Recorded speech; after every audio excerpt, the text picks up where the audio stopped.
Hey, hello everyone, and welcome you all on the Learn, Know, and Grow the World Best Loving platform. As you already know that here you get latest tech updates and tech news. So today the main important update is USB if is once again trying to logo its way out of USB-C confusion. Core issue remains USB-C cables can look the same and act totally different. So what about this update? You should listen here, you should come here and don't skip this video, listen very carefully. Okay, let's start. In just a few years the USB-C port has gone from infancy to ubiquity. Aside from a couple of exceptions, it is the main charging data and display port for nearly all modern phones, tablets and laptops. The European Union has even proposed making it mandatory in all devices. The problem is that the USB-C connector has always been related to but separate from the other specifications in the USB protocol. USB-C cables can use 2.0 or 3.2 speeds.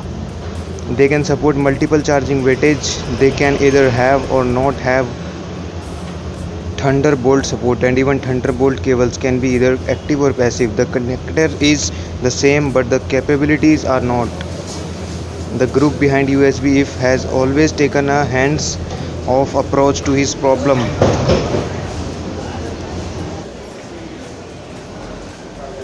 choosing to solve it not with top down mandates but with certification and optional logos.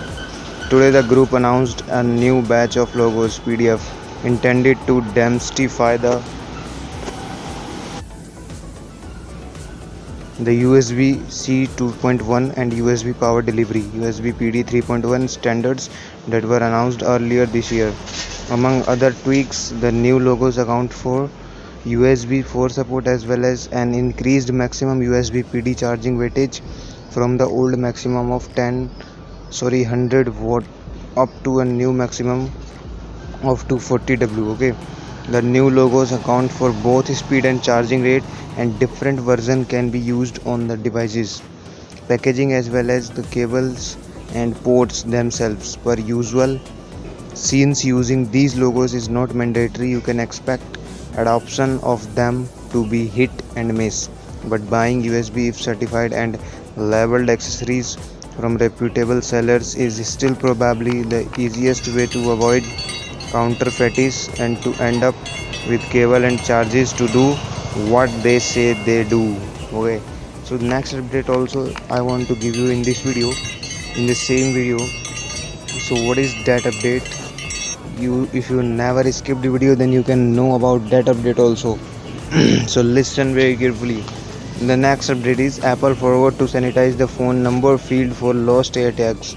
What about this? Let's listen.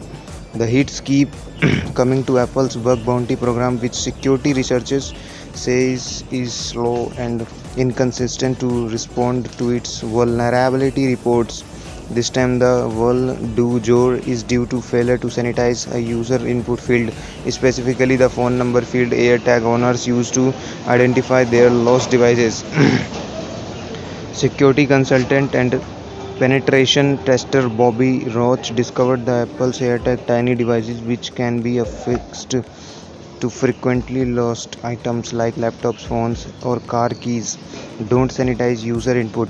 This oversight opens the door for AirTags to be used in a drop attack. Instead of seeding a target's parking lot with USB drives loaded with malware, an attacker can drop a maliciously prepared AirTag. Okay, this kind of attack does not need much technologically know-how. The attacker simply types valid accesses into the AirTag's phone number field, then puts the AirTag in lost mode and drops it somewhere the target is likely to find it.